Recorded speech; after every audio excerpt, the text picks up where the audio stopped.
Hello, everybody, and welcome to a very special edition of Beyond the Screen.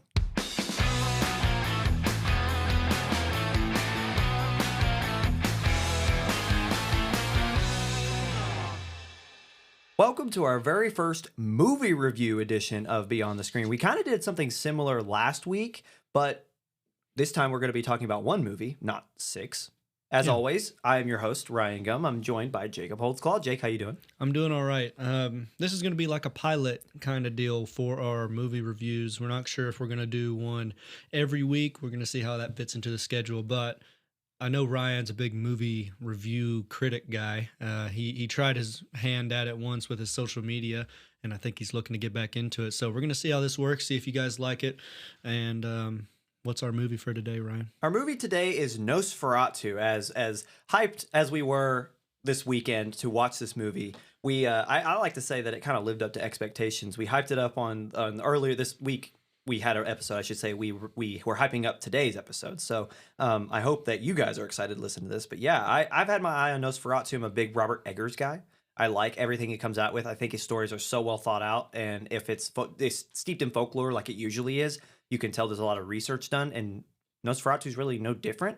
So yeah, today we're going to be reviewing Nosferatu. I'm excited to get back into it. But before we get into that, the day that we watched Nosferatu, we also went over to Guitar Center to buy me a XLR microphone. And my first time being in a Guitar Center, I walk in and I'm already met with like people playing the drums, people on the guitar, and I feel out of place even as like the mediocre film nut that I am. That imposter syndrome hit hard. It was like, oh my gosh, dude, I don't know how to play a single instrument, and I'm walking in here, I'm looking for what little our worlds overlap. It's XLR cables, a microphone, and I already had a set of headphones, but it's kind of like, yep, where do I start? I have long hair, so I could fit in, but it was kind of like I'm lost, and I'm worried that if I ask somebody for help, I'm getting a bass guitar to the head. Right. Like you walk in and you see all these talented people, and you're just like, I am not one of you. Yep. Immediately. I do not belong here. But I was wearing my, I was wearing like an artsy fartsy shirt. Ryan was next to me wearing his band sweatshirt. Yeah, my favorite band. So like we technically probably fit in more than we want to even admit. But yeah, we looked the part, but if anybody talked to us, they'd be like, "What are you guys doing? You fraud!" Yeah. Like they immediately be like, "Get out of my store." So when we went up to get the microphone, the guy's like, "What are you going to be using it for?" You know, because he kind of gave me two choices, and I was like, "We're doing a podcast." And I mean, it's two white guys with glasses and beards coming up, and it's like, "Oh yeah, these guys are doing a podcast." Staring straight at him, just. Yeah, podcast. Yeah, with the default stance, arms at our sides, kind of like we're doing a podcast, and it's like every other dude in America. That is probably the fifth time he's had that conversation. Yeah, that day. Yeah, that day. Yeah, that day. By the same looking dudes. Yeah, yeah. But weren't you just in here? Like, yeah. So now the difference between us and those dudes is we have 6 other episodes under our belts, right? So and a degree. Maybe. We don't know what they went to school for or not. No. So, yeah, who knows what their podcast is about, but I've never felt more like cringeworthy in my life than when we talked to multiple people, and we were looking at something else after we got the mic, and this guy walked up to us and goes, what are you looking for? Like, what are you going to use it for? And I didn't know what else to say other than we're content creators. And I felt so disgusted with myself immediately after. Yeah. like Jake made a good point after I said that. He goes, everyone in here is content creators. Yeah. Like, I just felt like, oh man. Not the Jake Paul kind. Not the Jake Paul kind. No. Like we did not go to a forest. Like, man, I just want to talk. Yeah. So that is a little bit of the lore into this recording. And then we turned around and watched a movie. Like immediately left the Guitar Center. Went across a road in the rain. Yep. Put Mike in my car. Went into movie theater. And now we sit here. We're ready to review it. Yeah. So if you know anything about Robert Eggers, as I said before, he likes to steep his films in deep folklore. And the thing is, we talked about like a lot, really, starting way back with George R.R. Martin 3 weeks ago, I think, talking about his crusade against changing source material when adapting different mediums. Robert Eggers is really good about keeping that source material. if he is going to adapt something, he's almost like a historian in a way. Like he goes really deep to find what is accurate and what is kind of like whimsical about something. So his last film was The Northman, a lot of Norse mythology and apparently a lot of correct Norse mythology. You look at some of the people who were credited in that film, they come from lineages that were a part of those mythologies. So, which is a unique way of doing things for him. So I think he's one of the most, the way that Robert Eggers tells stories, if you're not used to him, if you don't know, why are you watching Nosferatu first? Because there's a lot of movies before that that I think would get you not as aggressively into his style as Nosferatu. But yeah, with this one, he really sticks true to the original 1922 story, which is interesting because that one was also that movie that birthed the Chronicles of Count Orlok, and who is also Nosferatu, was also written by Bram Stoker, who was the guy who wrote Dracula. So it's interesting to see these parallels in this vampiric lore really stay true to the character. The overall goal of this movie, as Robert Eggers has painted a lot, was to put fear back in vampiric folklore. As you know, Jake, in the last, I'd say, 20 years, vampires and vampirism and whatever you want to call it, the folklore and the stories behind them have become more sexual almost. They've become more like, yeah, like they look pretty and, you know, they're just lost souls who want to find love and blah, blah, blah, blah, you know. And so according to Eggers, the idea behind this was to try to bring that back and try to say, hey, no, that's not where the story was originally going in terms of like what vampires were. And when people specifically believed in them, that is nowhere near how it was originally told, which I found very interesting. The film stars, oh, sorry, go ahead. We'll see when you guys watch it, or you'll listen further into this podcast when we start tearing it apart and little spoilers, you know, and you guys can choose whether or not you want to listen to that. But he doesn't look like the Nosferatu that at least I expected. But, no, well, he looks like a corpse. Yes. Like he looks genuinely like a corpse, which, spoiler alert, moving forward, we'll give you a specific point when to say, hey, really, you need to stop. We'll get to that point. But as of right now, we're going to go ahead and leave that out there. Say, hey, there will be spoilers, but we will give you a specific point to say, okay, like this is the most spoiler free we can get before we move into it. So that will be coming, but just putting that out there right now. So the cast of this film is Lily Rose Depp, Nicholas Hoult, Bill Skarsgård, Aaron Taylor Johnson, Willem Dafoe, Emma Corrin, Ralph Ineson, and so many more. This film is just, the cast is stacked. And really, the film is about, and again, trying to be as friendly to spoilers as possible. This film is not even a week old yet, or maybe a week old when this was released. The film is about Count Orlok and his obsession with, what's her name? Ellen Hutter, who is Lily Rose Depp. Now, you see as Nicholas Hoult, who his character, who is Thomas Hutter, he is a real estate agent. Essentially, he's sent on a mission to sell this land in his city. He's sent across country, right? Like, so to a different country. To sell the land to Count Orlok, who is asking for this, right? And this takes place in 1823. Yes. So cross country is crazy. 6 weeks. Yes. Yeah. So as he is gone, it is revealed that there is a plot that Count Orlok has been trying to enact for years and years to get to who is Thomas Hutter, again, Nicholas Hoult, his wife, Ellen. So that's really the gist of the non-spoilers. So throughout the film, you get this, what can this vampire not do? He's seen as more than a vampire, which is, I'd be interested to see what the original folklore is like. Are vampiric figures seen as more demonic, like depicted? I would want to say so with how Eggers is to source material and how he is to folklore. But it was really interesting to see just the breadth of the power that this being had. Yeah, his powers, and I won't spoil it too far, but it was more demonic in nature in terms of, I'm not someone who avidly watches horror movies, but it was not so much as I can turn into a bat.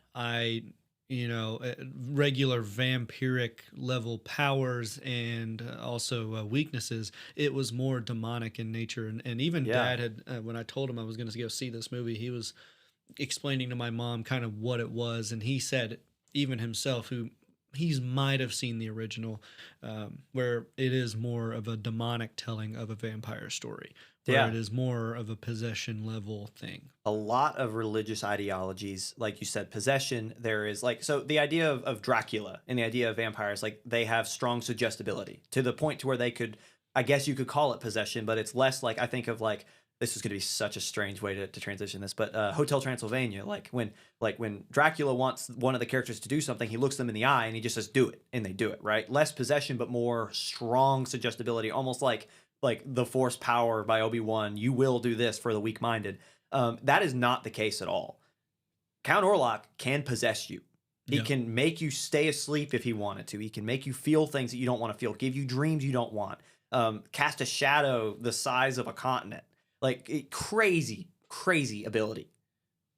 Yeah, and rat hordes. If that doesn't spoil anything, if you don't like rats, probably not the movie for you. That's about the only spoiler I'm going to give away during this portion. Yeah, I think this is probably the point where we start getting into the actual story. I know that we've not had a lot of non-spoilers, but like really that's it. The story is about Ellen Hutter and her battle against the demonic vampire that is Count Orlok. He's freaky. He's very Yeah. scary. That's played Bill Skarsgård, if you can imagine. He is most definitely cast as Yeah. Count Orlok, or I'm just going to call him Nosferatu from now on. I would say that this is just me giving it an immediate review, one sentence. This is not a horror movie to begin watching horror movies with. To No. me, someone who doesn't watch horror movies ever, I would not start with Nosferatu. No, because well, at the end of the day, like this movie is very smart and there's a lot going on. It felt more like I watched a 3-act play than I did a movie. So if you're going to go watch, like this is a good horror movie, but it's not a good horror movie, if that makes sense. Like it's a good movie in general that happens to be in the genre, but it might not be the best representation of the genre. Yeah.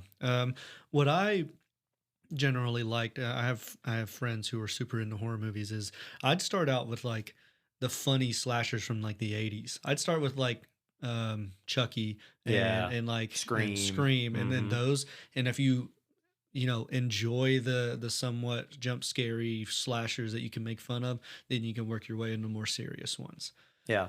But I don't think Nosferatu is the one you should immediately start out with, because it's more, I guess artsy would be a very Very. vague generalization of this. And then Robert Eggers, as Ryan alluded to earlier, is not the first film you should watch if you're looking to get into Eggers either. No. And so in this film too, as I had said before, it is almost a shot for shot remake of the original, just expanded upon ideas like we had talked about on our way back from the theater. Was I didn't really necessarily believe that Eggers was going to be able to make every scene count. What I mean by that is that like the original Nosferatu is not super long. This film is 2 hours. So how is Eggers, who is super, as we said before, super true to material, how is he going to expand upon things and make every scene feel like it's useful without wasting time? And he didn't. He did a masterful job. So with that being said, again, here's your final warning. We're about to get into the story from beginning to end. Jake's going to help me out here because I'm not going to remember every little detail, but we're going to get through this thing. So see you back later if you've not seen the film and want to see it before we talk. If not, you're okay with spoilers. Here we go. So the film starts, you see Lily Rose Depp and her Ellen. As she wakes up, it's a completely black screen, and you see her show up. She's got kind of this mid cut of shadow, like a split face shadow going on, and she is praying. She is essentially saying like, please, like something, give me comfort, is essentially the gist of what she's saying. She's basically lonely, I guess. So nobody. It's alluded to later in the film that she is one of those more sensitive beings to, I guess, possession or influence by demonic spirits, More or in spirits touch. in general, more in touch with spirits. And so she's back in 1800s. That's Big deal. generally frowned upon. Yeah. And so she is, I guess, quite lonely, and that's kind of the story behind her as to how this started. And so she's Yeah. praying for companionship, and who Yeah. answers but Nosferatu. So Which it's interesting too, because where the story starts, apparently there had been many years before that, even where she had been doing this, where she had been like, her father as a little girl would find her again later in the story. She depicts her father would find her in the woods. She just would get up. She would have these epileptic fits. She would sleepwalk and talk to people, and her dad would find her and bring her back. And so while like that is where she's more in touch, is what that's describing. But during this particular scene at the very beginning, the first thing you see, she is again as Jake describes. Ellen is sitting there going, please, just companionship. I'm so lonely. She described how lonely of an existence she had. And she said, to any angels, to any spirits who hear my call, just answer. And Nosferatu heard her, and that woke him up. He says later in the film again, Nosferatu's like, you called for me. I'm here because of you. I woke up for you. So and that's like a curse. She placed a curse on herself by asking for it. Completely not, like accidental. but Yeah. her being in touch with that side, or her being, I guess you could call it like sort of psychic almost. Hmm. She woke this demonic figure up, and he says something to the effect of like, "You're mine now," or Yeah. like Like we, they are to be married, or yeah. to So be one in flesh. she Yeah. walks out, like she sleepwalks, I guess you could say, or like is more possessed. She walks out into her garden, and the it's such a cheap shot because it's so early in the film, but she starts having what looks like a seizure in her fit, and we hear the first of what will be too many moans from Lily Rose Depp. Well, that's, if I have one critique, she gets way too into her possession too many times. I think, It's quite sexual every time. yeah, which is, I guess that's like the point of the Yeah, possession after her for that reason, he is pure evil, and so that means every portion of as evil, evil can be, so it's not including only sex. death, it is, the perversion as well. Yeah. And so the reason I'm saying it's a cheap shot is because as she's lying there on her back doing the thing, like in a possession, you hear Count Orlok speaking to her. She looks up, and you get the first jump scare of the film. This isn't even 3 minutes in. Nosferatu screams at her. She screams back. Cut to rest of film. Like it just says years later is what it Yeah. says. Not even a number. It's No. just years. Yeah, years later. I look over at Ryan when that happened. I was like, how many years? Yeah. Like, because I don't know, you're used to seeing the number, but years later just means meh. I yeah, don't know, like when. some time has passed. Yeah, and then we eventually see like 1823 Germany or Yeah. something like that. So an unknown, like an unnamed number of years before 1823, she had been having these problems, and she awoke the Count himself, and apparently had these problems for many years following that, until she meets Nicholas Holt's character Thomas. Now, as we're going to keep jumping back and forth, like to describe things as they happen rather than in chronological order, because you can watch the movie for that. So when she met and fell in love with Thomas, apparently the fit stopped.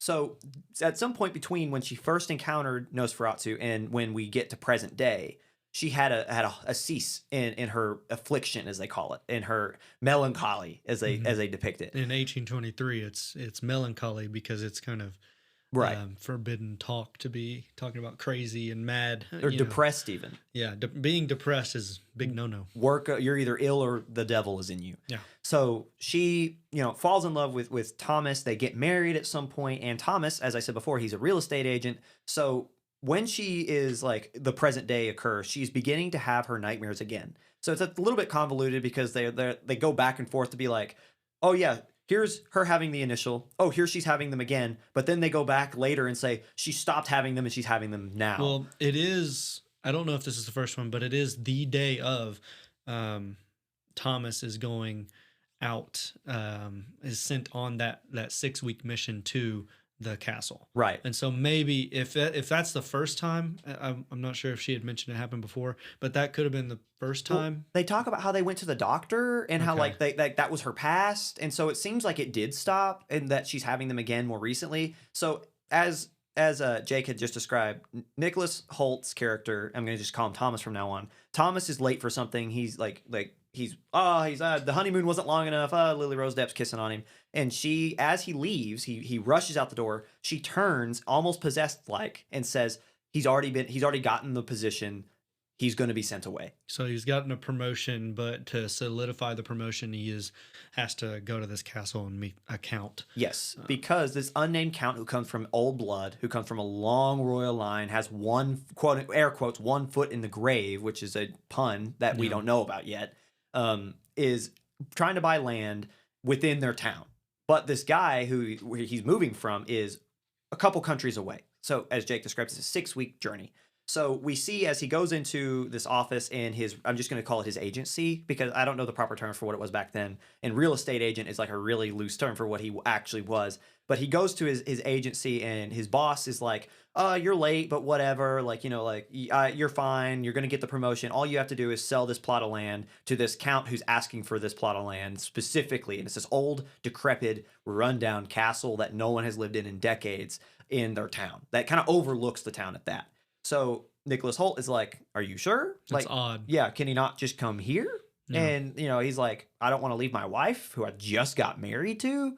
And his boss was a little creepy as well. He's like, your wife is so beautiful, and says it all weird like. So like a lot of foreshadowing there. And then is it not immediately after that we see him prancing around I'm not going to say a satanic star, but like A pentagram of a some sort. pentagram, Yeah. and he's acting somewhat possessed like or servant Erratic. like, erratic, and cutting himself and drawing other With his own blood. yeah. So After he sends after Thomas he away. sends him off, so Yes. we're already like, all right, this guy just sent him off, and he's obviously not in his best health or in Thomas's best interest. So let's see where this goes.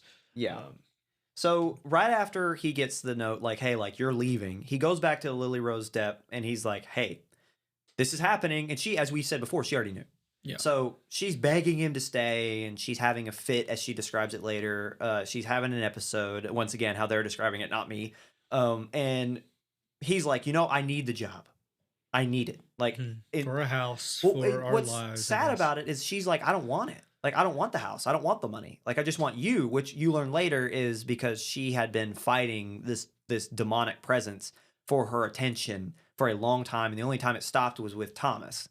So she's begging him to stay. He doesn't know this. So I don't know if you can call him greedy, but he's very much chasing the bag, Yeah, and he's searching for the better life for I his guess, wife. For You both want of to them, of say it's course. for the opportunity for his family, Yes. but he doesn't know what we know now and what she does. So like he's like, okay, I'm gonna do it anyway. So he drops his wife off because he doesn't want to leave her alone. Maybe because he knows that she's had like these bad dreams again. She describes right before he drops her off at, is that his cousin? It's Aaron Taylor Johnson's character. His name is Frederick Harding, and I don't know. They didn't say why. I guess it's his friend. Something like that. Well, his wife and Anna. And Emma Corrin. Thomas's wife are both friends too. So Yeah. I guess they're all just friends. But He's very wealthy. long story short, walking it through, he goes to the castle, he meets the Count. It's very unpleasant, very uncomfortable meeting, and he cuts himself on the thumb with a knife, and the Count gets a little weird by that. His eyes dilate. Yep, and then Be careful what you do. He bellows in his Germanic tone. We only ever see him like at night, and so that kind of and he was told that he's going to go meet a guy named Orlok anyway. So if you know the previous Nosferatu, you were like, okay, he's going to go see the guy, and then he signs a contract in a foreign language, which to the listeners at home, don't do that.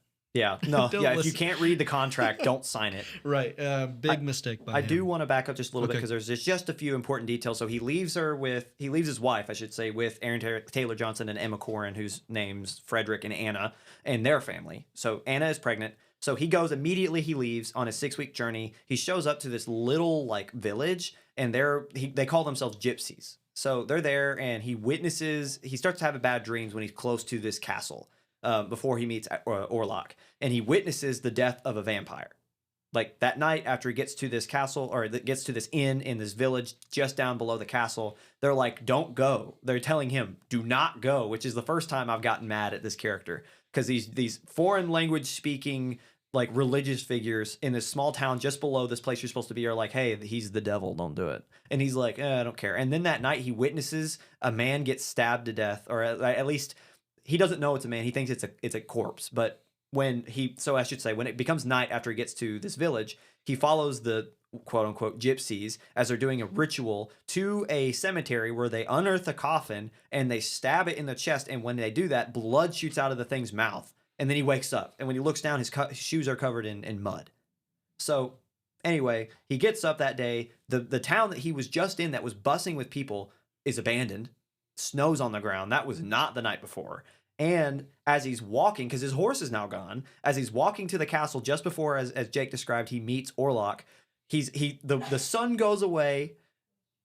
It's covered by trees. It looks the shot is just beautiful. I mean, leading lines, if you know what that is, with the road and the trees overhead. Nick Holt is just a shadow in the middle of the road as a ghostly horse and carriage bellows towards him. He doesn't move. He just puts his hand over his eyes and is like, ah! And then the horse, when he looks back, the carriage is just now sideways and the door opens on its own. So the carriage starts out like super far away. Straight at it. It is painfully long to the point where it's like, all right, man, time to get out of the way. Yeah. He's just staring. He's just staring at it for Just the longest arms down, time. just posing. And it was so odd that like when it finally gets there, it all the way up music, the score rises, he's scared, and then it just blank, and then the carriage is actually turned The opposite 45 way, yeah. degrees, and the door opens by itself. And then he just gets in. And he gets in it, but it's not like he just walks straight to. He walks for a little bit, and then he starts like Levitating.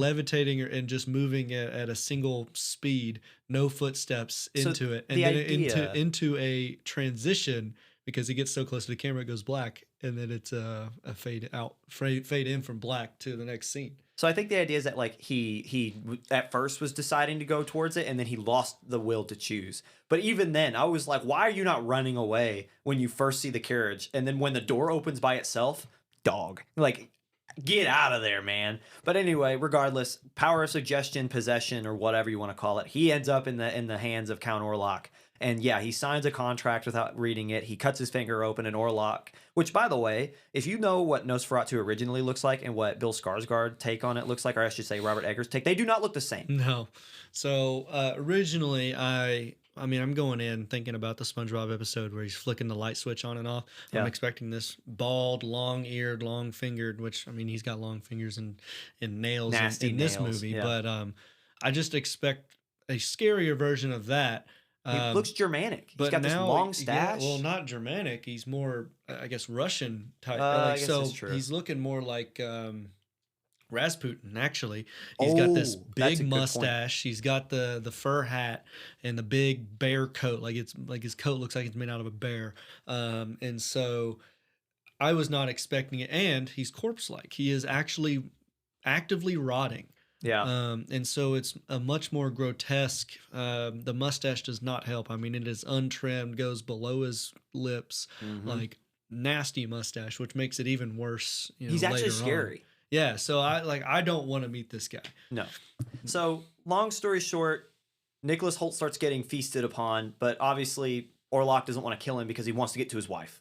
And Holt's character starts learning about this, starts realizing this. So right before he left, Lily Rose Depp gave him a locket with his piece of hair in it, which I think was more suggestive from the vampire, less so what she gave it to him for, or at least claimed to give it to him for, which was like a keepsake to keep you protected and remember me or whatever. So Count Orlok steals that and uses that as further, I guess, suggestibility, like strengthen his possession of her, because he doesn't let go. He holds on to it. But anyway, Nicholas Holt's like, I gotta get out of here, because he as he stays there longer, he realizes, one, Orlok is making excuses to keep him there, and two, he starts finding bite marks all over his body, which is another interesting point, is that vampires cannot, or canonically, eat from the neck. This dude's eating from the chest. Straight from the heart. Like Yeah. he is going through the Nasty gulps left too. boob. Oh, nasty. yeah. Dude, I mean, it hits a certain point where it's like, this is disgusting and terrifying. Like, it's very well done. But so like Nick Holt starts finding these bite marks all over his body, and he starts, obviously he's getting eaten alive.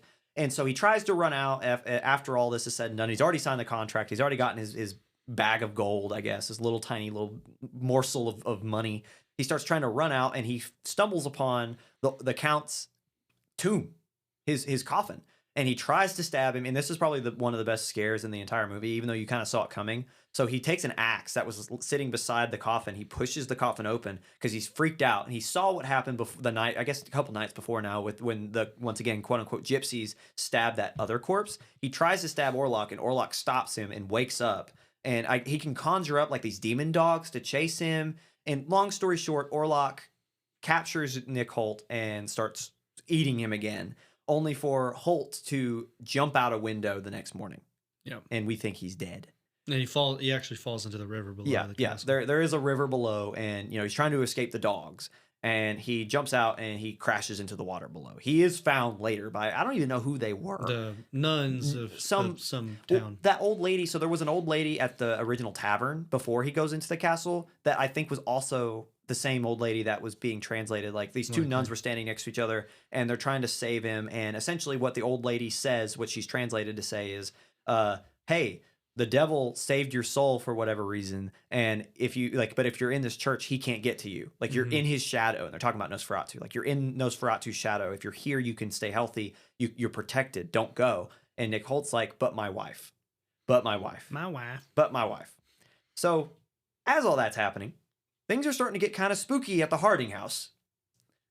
Ellen, or Lily Rose Depp, starts having more seizures. She starts getting in like really bad shape. She starts having like more fits, as they call it. She's having more nightmares, walking around in her sleep, or at least that they claim. They called Ralph Ineson, who plays Dr. What's his last name? Severs, who is like the city, their town doctor. And he shows up and he's like, yeah, she's just too much blood, as they say. She's got problems. We will chloroform her and put her to sleep, and you'll tie her up and she'll get over it. Does not work. Things start to get a lot more like just out of control. So eventually, taking Aaron Taylor Johnson's character, Friedrich, I think is his name.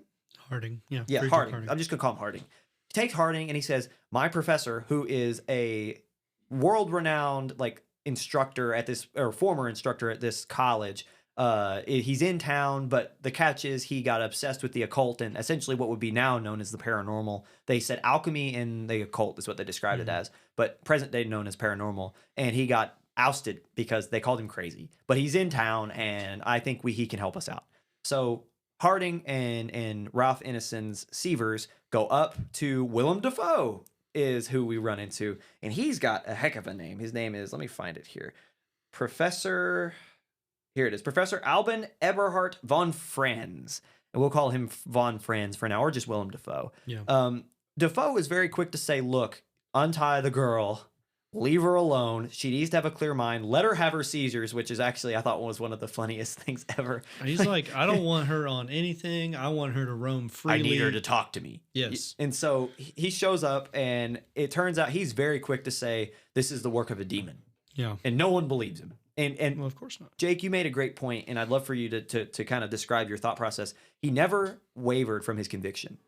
Never at any point did he change his mind on what was going on with Lily Rose Depp. No, yeah, he's a very, very strong guy, and he's I forget there's a storytelling process, but he is like the scientist in that, and for the lack of a better word, the scientist that you look to for sort of guidance. So he has to be that pillar of support. And so, but he doesn't change his mind. He's like, this is the work of demons. This is not her ailments. This is not her just being crazy.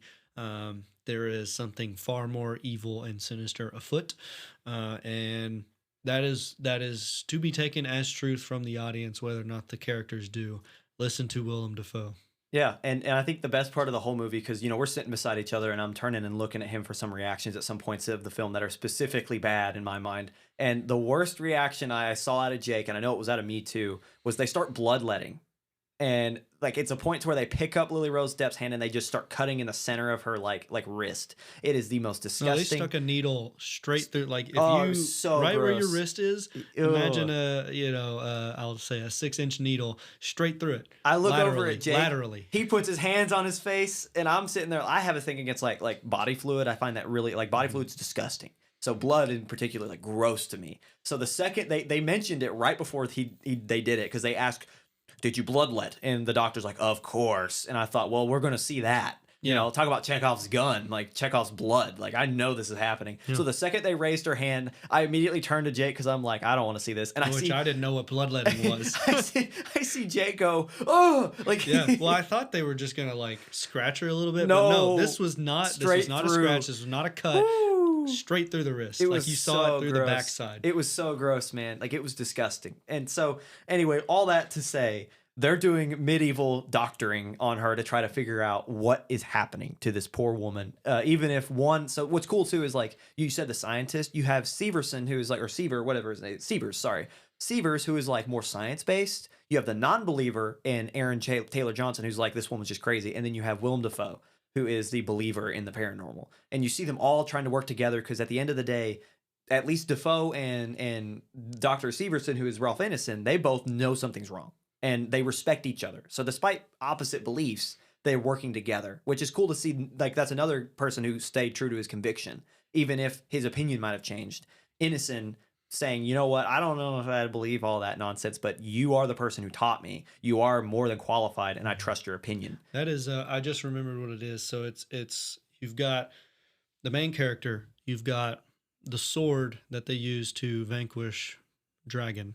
They've got, and then the guide. And so you main character, sword, guide, dragon, success. That's generally what movies and generally stories are based on. You've got the main character, the means to win, the guide to help them get there, Karate Kid style, and then the dragon, the conflict to overcome. And so Defoe remains that pillar The as the entire time. guide the whole time. Never does he steer them wrong. Nope. And I mean, he's a little crazy. He can be Defoe like, you know, The scene at reminded the me end of- when he's standing in front of the flames, spreading Yeah. his arms out, laughing. So he's not mad in the sense of 1823 insane asylum, but he's a little crazy when it But comes to smart. that. But like, yeah, so it's lighthouse level Defoe. Yeah, which is perfect Defoe. That's what you Yes, want. You want Defoe to be like a little crazy old man but he knows best. Again, Defoe steals the show at every turn. Yes. He is awesome. So as this is happening, one, the doctor, remember Severs that we're talking about, Ralph Ineson? Well, if you remember at the very beginning, the guy that sent Nick Holt on his journey, the real estate Mongol who ran the place, remember we said he was having some sort of ritual where he was standing in the middle of the pentagram naked or whatever, and he was doing his stuff with the blood writing? Well, it turns out he was contacted by Orlok before to orchestrate that, if you couldn't pick that up already. And he has essentially said, I am your servant. Like, you are now my lord type. I am going to give my life to you. It doesn't matter. He starts biting the heads off of birds, like really nasty stuff, just worshiping this, what he will dub as a god, but a vampire, demonic figure. So he gets arrested because he starts going crazy. He starts killing sheep with his bare hands. And eating them raw. Yeah, eating them raw. So he gets sent to essentially the hospital, but back in the day, hospitals and prisons were not that far apart. No. And so Severson is even like, why did you throw this guy in a prison? We don't do that. We're modern for 1823, whatever that means. And the guy's like, he killed sheep and was eating them with his bare hands. And immediately Ralph Ineson was like, oh. It's like, take me justified. there. Yeah, take me there. Yeah. Good job, sir. And so they go down, and he's spewing off nonsense, of writing on walls and spewing nonsense about Orlok and whatever. So that is still happening. Keep that in mind. That if for no other reason, this whole thing was orchestrated from the start from Orlok. The second that Orlok was called upon, this whole thing was orchestrated in a way. And something that's interesting too, as we get into moving forward, you got to think too that Nick Holt and Orlok, they are the opposite sides of the same coin. They're both trying to get to the end, or be on the receiving end of Lily Rose Depp's love. One, Depp loves Thomas, Nick Holt, but can she overpower the demonic side or the demonic influence from Orlok, even if she knows it's for the greater good to just give in, which we'll talk about later. So anyway, as all this is happening, Nick Holt escapes the nuns that he was with, the people that were saving him, and were like, if you stay here. He leaves, and he's still super sick.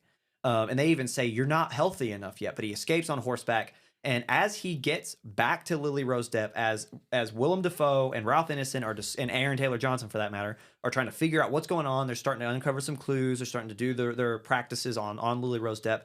Depp wakes, and she says he's here. While this is happening, not only is Nick Holt riding on horseback to Aaron Taylor Johnson's home and back to his home, you also see the coolest parts of the movie, in my mind, where when you got to see Orlok in his full power on the ship. Mm-hmm. So between Nicholas Holt, which I guess it signifies a lot of time jump, because if it took 6 weeks by horse, it had to take a couple weeks by sea, right? So, yeah, and he's not necessarily in the best of health riding that horse either. So No. this second journey could very well be Just much as long. longer. Yeah. So, but also, I guess to go back, one of the things that stays true between vampire pop culture and Orlok here is that he can only really live within his every night goes back to his sarcophagus. yeah. And so to live and be over in Germany from whatever Slavic country they are, They where didn't he necessarily originates say. from, he had to buy the house from Be invited, essentially. be invited. So Yeah. and so now he owns this house there, and he's of course probably possessed and somehow orchestrated his sarcophagus being moved by ship to this new house, and the servant picks him up from the ship, which the ship, what Ryan was alluding to, was his full power being the whole crew dies. Tragic deaths, whether by plague or by rat or by him feeding. And the last scene you see of the ship, it's like one of those dead ships that floats in with no crew, tattered sails, and we see it later crashed onto the banks and just rats pouring out of it. And they call it a plague ship. And from there, the whole town starts to die from the plague. And Just so this is the power of Nosferatu is he brings crazy. plague.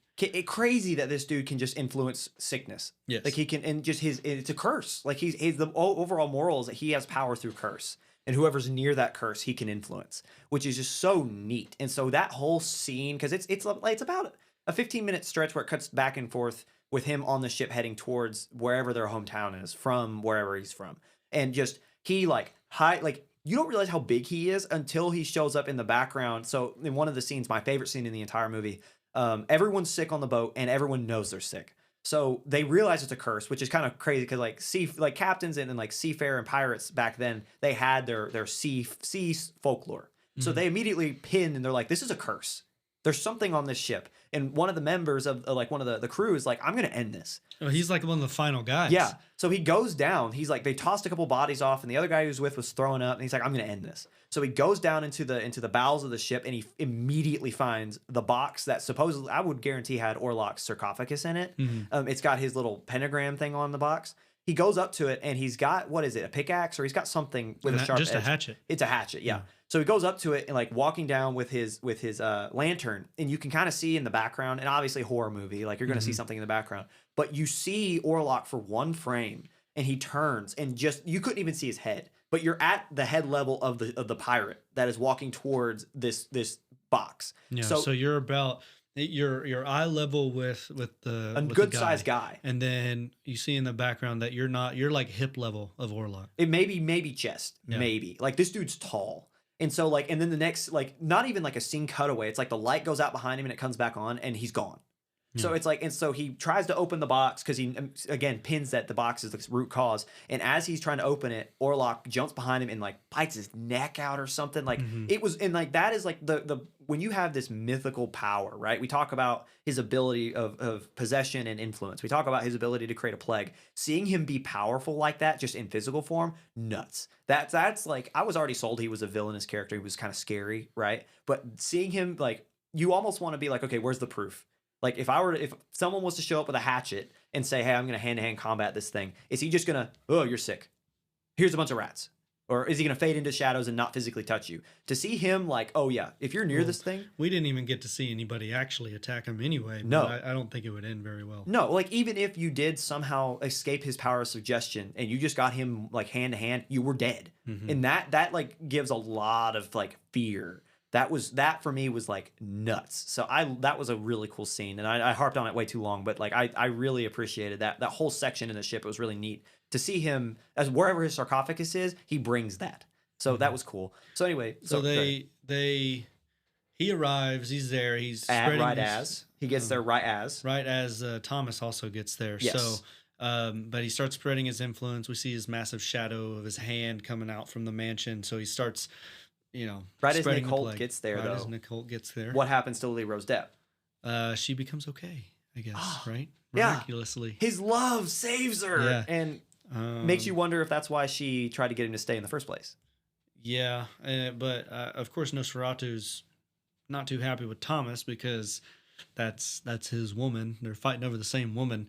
This is like trailer park drama, I guess. Kinda. But Yeah. 1823 dramatic trailer park drama. Yeah. But the Harding family starts to become, what would you say? They have been attacked. Very much so. Very much so. So Aaron Taylor Johnson, who he describes he hasn't slept in 3 days, is pulled by Willem Dafoe and Ralph Ineson, the doctors and the professor, if you will, pulled away from the home late at night to say, hey, we found essentially, so I guess further backstory, they found the book inside of the original, like the guy that sent Nick Holt, the real estate guy. They found a book with all of the secrets of Orlok, which is supposedly how this guy fell into Orlok's power anyway. But Willem Dafoe reads it and discovers kind of like how they can stop him. And Willem is trying to warn and work with Aaron Taylor Johnson, who it's in his house. This is happening. So Aaron Taylor Johnson is with Willem Dafoe and Ralph Ineson and is like, why are you here? While that's happening, Lily Rose Depp, who she was freaked out and pushed out of her bedroom by Nicholas Hoult, who is like having possession dreams as well. He's still very sick. Lily Rose Depp goes to sleep with Aaron Taylor Johnson's wife, who's played by Emma Corrin. Her name's Anna, after she puts her kids to bed. While they're in the same bed, Lily Rose Depp has a premonition in a dream, or I guess a possession, and argues with Count Orlok about, I never loved you, you're a liar, you just were there for me when I was weak, I love Thomas. And Orlok's like, you have 3 nights, and on the 3rd night, you're going to submit to me. In the meantime, you're going to have the worst, 3 days of your life. I'm going to start killing people. Yeah, otherwise. That you care about. Yeah. Including Nick Hoult, who's Thomas.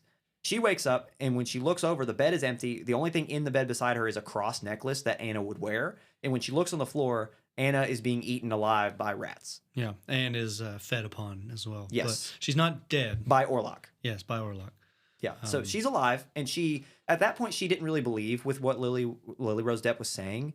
She called, she would describe, just believe in God, believe in God, believe in God. And so at that point, after that, she says he stunk an unbearable stench of death. He was a shadow. She saw him. Mm-hmm. She was attacked, and she starts going crazy. And remember, these plague rats start infecting the entire town. So she's, might be sick. She's going crazy because of what she saw, which was this horrific thing. And Aaron Taylor Johnson is like, this is madness. My wife, oh, by the way, she's pregnant. I don't know if we mentioned that. Mm-hmm. She is very pregnant. With his son. Yeah, she's not very pregnant. And I'm guessing they're assuming it's a son because they've got 2 daughters. Fair enough. But either way, my wife is sick and ill and injured because of rats, and she's pregnant, and my daughters are freaked out, and this woman is just crazy, talking about Lily Rose Depp. So they're like, you need to get out of my house. So Nick Hoult is kicked out with Lily Rose Depp, and Willem Dafoe's like, well, how could you do that? We've kind of discovered what we need from them. We need to protect them. And Aaron Taylor Johnson is like, no, you need to leave. And Willem Dafoe's like, Nosferatu has drank the blood of your wife. He's going to come back for the rest. Mm-hmm. And Aaron Taylor Johnson's like, whatever. So 2 things are happening simultaneously here. The strangest scene in the entire movie was Lily Rose Depp. She gets possessed again by while in Nick Holt's presence. They're arguing about at first they're talking about what they need to do to get rid of him, and Lily Rose Depp confesses that she in fact was the thing we described at the beginning was she asked for him to show up without meaning to. She confesses that, and then she starts randomly, I think it's because she got possessed, she starts accusing Nick Hoult of abandoning her, of trying to sell her off to Nosferatu, and so on and so forth. And then she starts having a seizure, and right as Nick Holt's like, I'm gonna go get the doctor, she's like, I'll be good. And she says you couldn't love as good as Nosferatu. And then they immediately start to have sex, which was it was odd. Why would you do that? I don't know, man. Again, he just needs it. He needed it after all that. He's like, I've been through a lot. Yeah. So, okay, that's what happened. But this is another description, another instance of Thomas being stupid. He does things like, why did he get into the carriage? Why didn't he leave earlier? All these things are happening. Why is he doing his wife? Come on, dude. Who does that? Yeah, why would you? No, yeah, why? Girl, ew. Yeah, no. But cooties, she's literally possessed, and she's like, show him how you love me. And then I don't even, he gets a flash image of what he saw earlier. Yeah, bloody mouth. Lily Rose Depp. Yeah. So he gets thrown off, and she's like, I'm dirty, and he's like, never, I love you. And supposedly that's what makes Nick Hoult feel better, because apparently he just heals up after that. I guess he just still has a limp, but he's back to his. He describes that her faith in me and her love in me has healed me, or something like that. And it was just really a one-off line. All right. Yeah. So after this, again, Count Orlok we're still on our 3-day timer. That was night 2. We've got one more night. If you've been keeping up, night 1, she was visited. Yeah. What about the kids?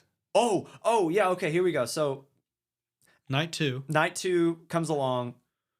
That's happening over at the Hutter house. Now at the Harding house. Now at the Harding house, we start, and this is kind of where Count Orlok's power comes into play. So we start with Aaron Taylor Johnson's Harding. He is sleeping with a flintlock, and we see the shadow of Orlok's hand come over his face, and he says, "You will not not wake. Do not wake."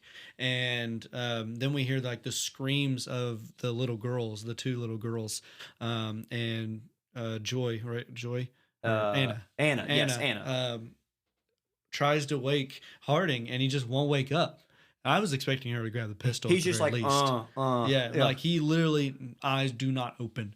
Yeah. and then she goes and goes after the kids after not waking them up, and it's Count Orlok like just sucking the last bit of blood out of one of the kids. The other one's already laying there flat, and he just tosses the other kid on the ground, just limp, lifeless. That was probably the scene that did it for me in terms of the most grotesque is watching the lifeless kid just being, and he's tall, he's massive, He's like we like talked 8 before. feet. So he's crouching underneath the doorway of the balcony and just tosses the lifeless kid to a thud on the ground.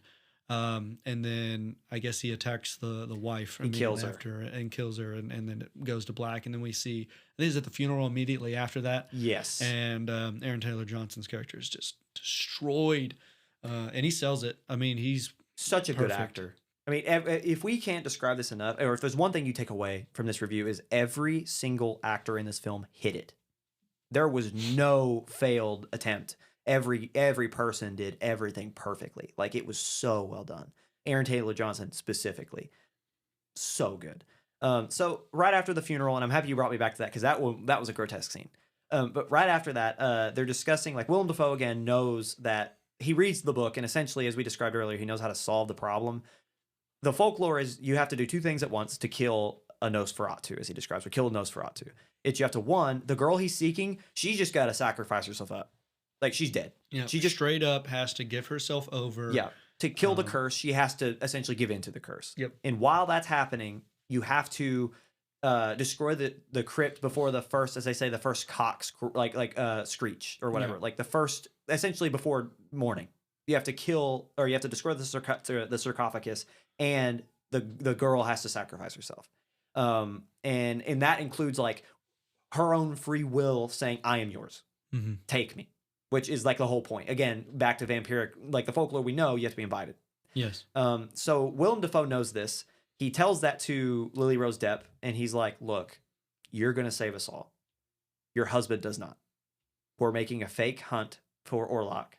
Essentially, what he did was he used Holt, who is again a real estate agent, so he knows the house that he sold.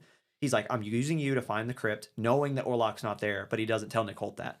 We're going to go on this fake hunt, as he tells Lily Rose Depp, and I'm going to destroy the crypt, and you just got to sacrifice yourself. And Lily Rose Depp knows this. She's kind of come to grips with this sacrifice she's got to make. And so by this point, she's like, "Okay, like I'll do it." And so that happens. That night, they go into the crypt, and it's filled with rats. Just everywhere, rats. I mean, if you step anywhere in this crypt, the floor's squishy. There's so many rats. Yeah. So they go at nightfall. Oh, after Aaron Taylor Johnson goes to his wife's grave, he desecrates it, to put it bluntly, but he is sick with the plague. He somehow got sick, probably Count Orlok, might have been bit by a rat. And he lays with his wife, and he dies.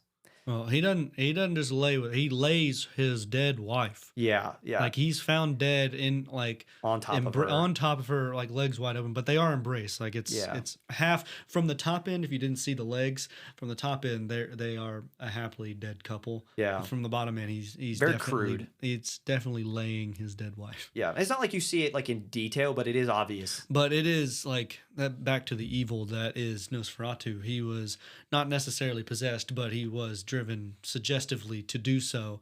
And that just, I mean, it's another, this Nosferatu guy. That layer of evil. Like, this guy's dying of illness, and Nosferatu won't leave him alone for 2 seconds and makes him desecrate her grave out of grief. So like just the pure evil and just in nature. And so they burn their bodies because obviously he's sick with the plague. And it's so, I think that part was the most depressing for me, not just because he died with his dead wife already of the plague, but they had to destroy their coffins, to destroy their graves after they're innocent, and they got caught. And so anyway, right after that, they go to the coffin, and they open it up, and Nicholas Holt like stabs what he thinks is going to be Orlok, and he stabs the guy that owns the real estate originally, and he dies, and whatever. So as that's happening, Nick Holt's like, "Oh, I know for a fact that you're going to, like, oh, you knew, Willem Dafoe, you knew that my wife had to sacrifice herself." And Willem's like, "It's too late. I'm burning the sarcophagus. I'm destroying the place that he lays, and it's over." And so Nicholas Holt runs back, and as all this is happening, as they're burning the sarcophagus, as Nicholas Holt's running back to his house, Lily Rose Depp has confessed that or has not confessed, has given in to Orlok, lays with Orlok in a wedding gown and everything. And as they're doing the deed, Orlok starts sucking the blood out of her. And to end the film, Nicholas Hoult runs in right as Orlok is dying. Yeah, Orlok, because the sun comes in, like the first crow, the sun comes in the windows and he dies. He doesn't turn to ash like you. No. I was he thinking it was bleeds gonna from be. Yeah, everywhere. he like Ebola viruses all over the place, bleeding from every orifice, and then right as that happens, I think Ellen breathes her last breath as Nick Holt like holds her hand on the bedside. And Nosferatu is no longer like as large and as powerful. He's like actually a mummified corpse. Like he is Mhm. skin and bone, like the very like vacuum sealed bone Mhm. bag, pretty much of a corpse laying on top of her. Blood kind of everywhere. So and that's kind of how it ends. I mean, abruptly ends Yeah. there. The final scene, like Willem Dafoe comes in and is like, she had to do it. You Yeah. know, like it's the last scene before that you see Defoe, he's kind of in that mad state where he's burning the crypt and he's laughing and he's like, it's too late. And it almost makes you think like, oh man, he's given in to the evil too. And then when he walks back, he's very father figure, very like, son, I'm sorry, but like, this is it. Like Yeah. there was no other way. And I mean, I don't know if we mentioned this. So when the ship crashes, all the rats pour out of it. The whole town is like dying of plague. This isn't just like several people. This is like infirmaries are overwhelmed. People everywhere. People are like laying on the street dead. Severs, During he this. can't like he's overrun. Yeah, no, it's not even like it's not even just hospital. Like you go to town that used to be like a bunch of people everywhere, and actually they had cows in the street. And I was making a point to look. There's no cow crap anywhere. There's no horse crap. Like it's a clean, nice town. And then after Nosferatu gets there, horse crap, cow crap everywhere, dead bodies everywhere, rats. I mean, littering the street, like hundreds of rats. You see them everywhere. Which back to the attention to detail Just that the Eggers, influence. yeah, that Eggers is like that's just what he brings. Yeah. In any of his films, and that, ladies and gentlemen, back to the ending. It ends on Lily Rose Depp, essentially like dead, cradling the body of Bill Skarsgård, Count Orlok, with Nicholas Hoult holding her hand. Yeah. Willem Dafoe picks up the family cat that has been kind of seen throughout the film. That Nicholas Hoult and Lily Rose Depp had since the beginning, and he looks out the window, and then you see the dead body again, and that's it. Mm-hmm. It's a tragedy. It is a tragedy to the fullest extent, and it feels like a Greek play. Yeah. It like, again, back to what we were saying at the beginning. This is a great movie, a great horror movie, but not the best representation of the genre. And it's not, while it's a great Eggers film, it might go down as one of his best. It's not the best to start with. But with that being said, let's get to ratings, Jake. I want you to start first. I'd love to hear what you think this film like stands at least right now. I don't know. What are we doing? Out of 5, out of 10? Let's do out of 10. You do out of 10. For the horror movies, after, I mean, of course, walking through it again, I will give it a decent, like, without saying 7, right? Because everybody wants to say 7. Yeah. Artsy fartsy wise, yeah, it's like it's an 8 or 9 for me, because it is told well. And I want to go back to what you said with the how do you use 2 hours to the fullest? Well, that's how you do it. There was not a portion of the story that I was like, why was I told that? It all made sense. And it's not one of those that like every scene has to make sense. Every scene made sense for a reason. Like there was always a point in the fact that that Eggers chose to show that for a reason that furthered the plot.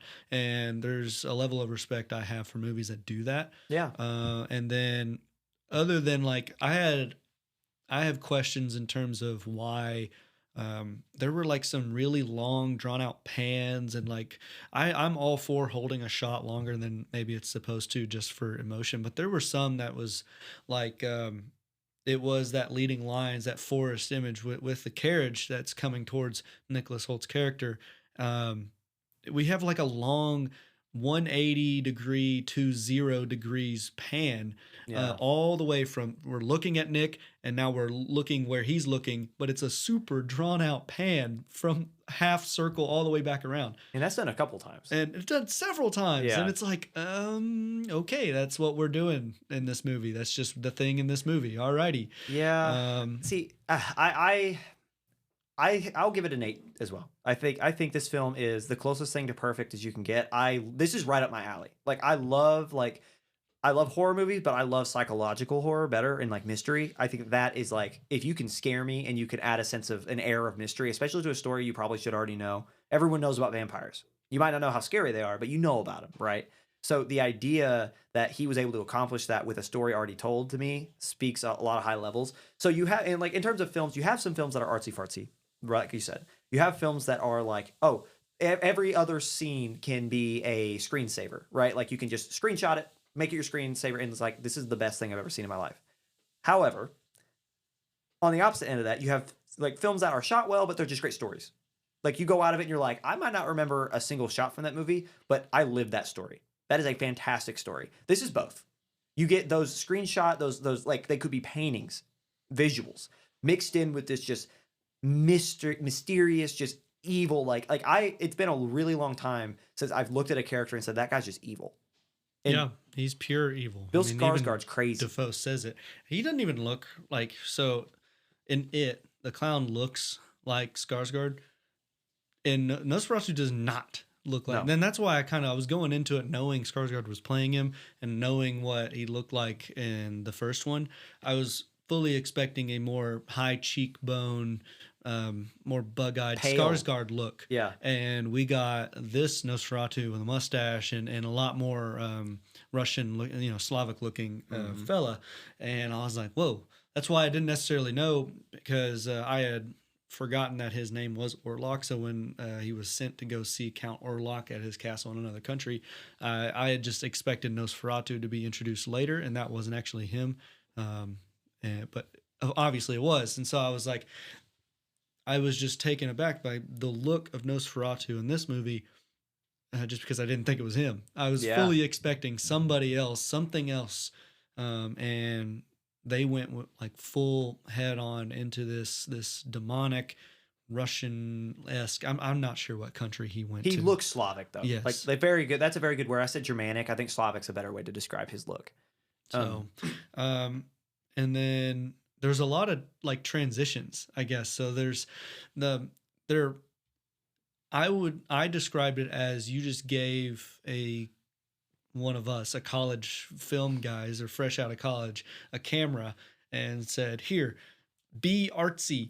And they did the long pans, they did the long shots, and then a whole lot of transitions. Like he learned how to do a dip to black transition, and it's used a lot. And then there's sometimes where you think it's going to be used and it's actually just a jump cut to something like really bright. So they dip to black and then it's a jump cut to a really white scene. Yeah. I know that happened at least once, and I was like, what in the world? But okay. I will defend the long pans just a little bit, because for me it added an air of suspense. It's a scary movie. So it's like, for me it's like, oh man, like at any point something's going to jump out at me. Oh man, like I'm uncomfortable. Like that's kind of the goal. So I can understand so I think some of the transitions were a little much.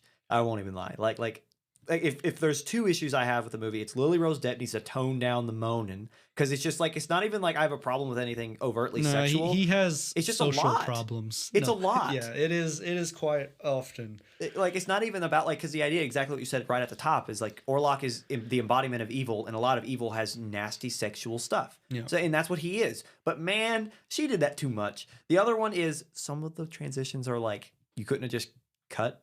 Yeah. We could have had 15 seconds back. I will argue from how he gets to the castle, from the leading lines, that carriage, I can understand, because he is having these like where he goes off and does something and then he passes out and he wakes up.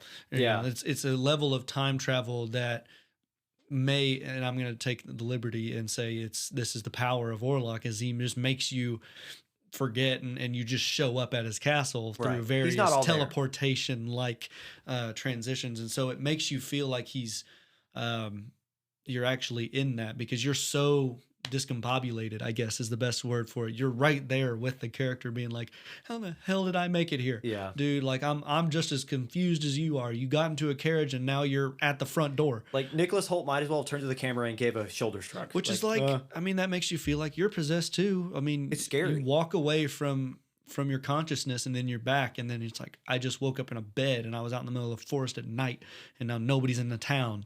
Yeah. So, but still, there's a level of you can do that without I guess the cheesy dip to black transitions. Again, I'm gonna stick with an 8. I don't think I can give it a 9 because it just wasn't like, there were things that could have been improved as we talked about. And a 9 for me is perfect. Like, because no film will ever be a 10. So a 9. He's like one of our professors when we were in college. No, yeah. They don't say that. No, I'm not going to name the professor, but there was a professor that only gave 98s on a lot of his stuff. I hated it. Yeah. No, see, this is like real life stuff though. You know, like this isn't just subjectivity in like a classroom. Like what I mean is that like, but you're saying the exact same thing. I know, he and said, I'm using it to justify. And like, I got a 98 and I just asked him for fun one day, cause I'm that kind of student. And I'm like, hey man, what's it take to get 100? And he's like, I don't give 100s. And I was like, you think you sound cool here, but no, it's kind of like, I understand, but it's like I can't justify giving anything a 10. Yeah. You know, it's like just me personally, unless like it has to be the most perfect film I've ever seen. Like Interstellar comes close. You know, like Cars 2. Cars 2 comes. No, I'm kidding. No, I'm just kidding. But like a 9.8, right? Like I'll give Interstellar like a 9.7, 9.8, right? I don't like, if there is a film I'll give a 10, you'll be here to hear about it, right? Because like, but like, so it's not even a 9 for me. But it is an 8, like a good 8. And I'm highly suggesting this one. I would rewatch it in a heartbeat, but it need to be a minute because that's dark. It is a tragedy to the most tragic end, and the imagery is very abrasive. You know, like if you're not, I will say like, this is one of those films that it's like, if you are not in the right mental space, like if you're like in a bad spot, it might affect you more. This is also probably, I mean, the trigger warnings, multiple trigger warnings out the wazoo. You should not watch this if you have... It's body horror. And then children like being attacked or, sexual triggers in nature. So it'll get you if you have any of those, which we don't. So we showed up and we enjoyed it. But if you can get past those and if you can see it for the art that it is, and like kind of like, especially if you know the folklore, like not even like know the folklore, but like know where it came from and know what Eggers was trying to accomplish, it's a fantastic film. I think he specifically sought out the falling apart dead body corpse of Nosferatu as a play off of Robert Pattinson's sparkly skin. I think he set out, he specifically made him rotting because vampires aren't supposed to have diamond skin. No, that's just me making a joke. But this is the skin of a killer, Bella. Yeah, no, this literally is. And the skin of a rapist. Gross. And the skin, like it is nasty. So. Yeah. Again, everyone did fantastic. I would be shocked if this one didn't get nominated for at least wardrobe, just at the Oscars, I should say, because like everyone was on point. The town was perfect. And, like it felt like we were transported to the time. Which, if you can accomplish that, especially 2024, about to be 2025, and you're in 1823, that's crazy. 200 years. Yeah. So, good on Robert Eggers. Good on Lily Rose Depp, Aaron Taylor Johnson, Nicholas Hoult, everyone, Bill Skarsgård. Not that you're looking for our approval, but it was good. Yep. Yeah. If you have any movies you'd like us to watch, and if you like us doing these types of reviews or have any, questions, concerns, anything, let us know. Reach out to us, DM, review us, comments. We're not hard to find. No. My phone number might be out there. Give me a call. I hope not. Don't do that. No. Well, you leave a voicemail. I won't answer it. Yeah. I don't know you, but okay. Anyway, all the things the man said, and I hope that you enjoyed thus far. If you're listening to this at almost an hour and 10 minutes in, thank you very much. I love you. Yeah, we really do. If you're this far in, we really love you. Thank you so much, Jake. Any thoughts? Any final thoughts on Nosferatu? Number 1, garlic. Number 2, wooden stake. Number 3, never invite somebody in your house that you don't know. Or sign contracts in a language that you can't I would read. like to say something about the inviting vampires in your house. Floor mats that say welcome count. Oh. They count. Do not put those out if you are fearful of vampires. Whoops. Yeah. Well, good thing I have a house. I don't think our mat has a welcome As on long it. as it doesn't say something invitational. Hmm. Yeah. Interesting. So there you I'm go. gonna go to sleep well tonight. Awesome. All right. Thank you guys.